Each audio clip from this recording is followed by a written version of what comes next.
welcome to Real Talk with Get It Done Gals. I'm Nicole Lombardo. I'm Lindsay Miranda. Thank you so much for being here. So today's topic is one that we get quite often. It is, why is my website not bringing in clients?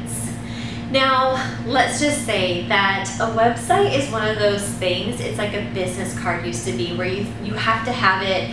It's so exciting to put it together and you want to get it out to the world, and you think that as soon as it touches someone's hands that they're going to call you and sign up for your program. And that can be true. But let's dive into a little bit further how a website really does bring in clients. There's 3 things that you need to keep in mind. Number 1 is that a website is a home base.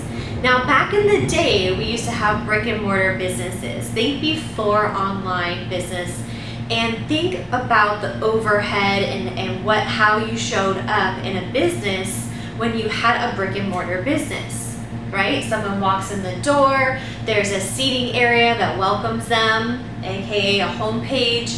There's probably a pamphlet there that says something about you, your about page. There's usually one of those little signs that has the programs and services sitting there. That's your Work With Me page. So, you really want to think about your website is people have to come in the doors, but you have to attract people to that website. So oftentimes our clients say, oh, I've spent thousands of dollars on a beautiful website and I'm not getting anybody there. So point number 2 is you have to direct people to your website using social media, which is a great way to direct people there. And then number 3, you have to be pretty darn clear on your website who you are, what you're all about, and what your programs and services and offerings are. So I'm going to let Lindsay talk more about this clarity piece because it's really, really important.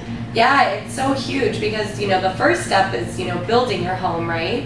And having clear directions in there. And then the next step is once you get your home built, you really want your ideal client to stay there, right? So how do you get your ideal client to stay there? You have to speak to them.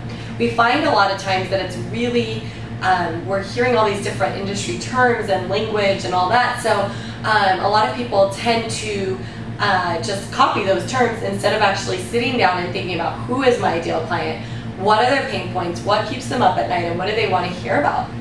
So when you get to when they get to your website, if you're really speaking directly to them, they're going to be far more likely to stay on there because they're going to say, this person gets me, this person understands me. Like, thank goodness I've made it to someone that actually can understand me. And then from there, you want to make sure it's really clear on how you can support them further, whether it's working together, whether it's an opt-in or whatever it may be. So what's really key is when you're looking at your website, you want to make sure that it's clear.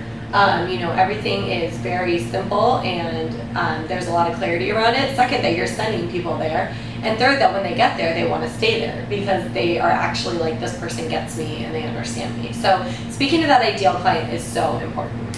Yeah, it's kind of like, I'm sure you've experienced a website where you went there, you saw who they were, and you clicked off. And then there's other websites where you go into that rabbit hole, and you just start looking at all their blogs, and you start signing up for all of their email lists, and oh, I see it, they have a video here, or I want to try this, and you start just clicking, and you keep going through the older posts. I know I've done that recently on a website, and I felt so supported and energized and really thought, oh, this person has so many answers and so many great tips. So think about that journey for your ideal client. Are they showing up to your website and understanding who you are? Are you opening up to them?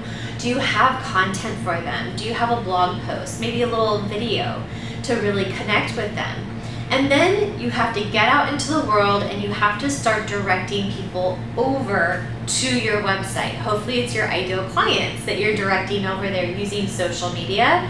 Or if you're connecting with people out in the community, is just always giving your card or saying, hey, check out my website. You can find more out about me there. Yeah, definitely.